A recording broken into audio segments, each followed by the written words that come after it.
Con el tema de las inundaciones también hay otro problema, otro drama que se hace presente y muy presente, sobre todo en las zonas ribereñas. Estas familias, al abandonar sus casas, tienen que ir a refugios, no pueden llevar todas sus pertenencias.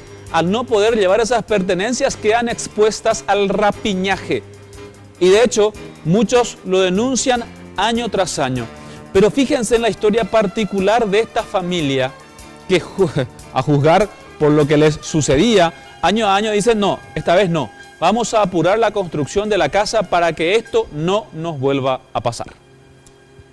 El agua del río Paraguay continúa su lento avance a las zonas ribereñas y muchos, ante el temor de que sus materiales de construcción como ladrillos y cemento puedan ser robados cuando el agua alcance las zonas más altas, decidieron ya construir sus casas teniendo en cuenta de que desean dejar de lado las casas precarias.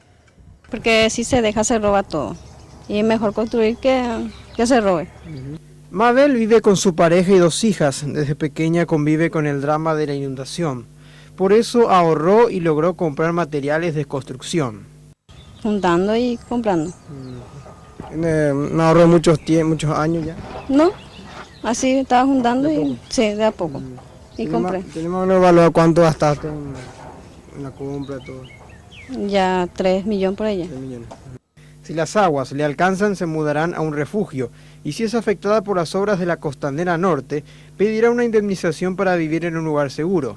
Sostienen que muchos mal invirtieron este dinero y se compraron autos en lugar de casas.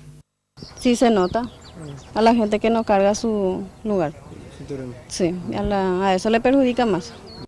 El nivel del río se estancó en Asunción.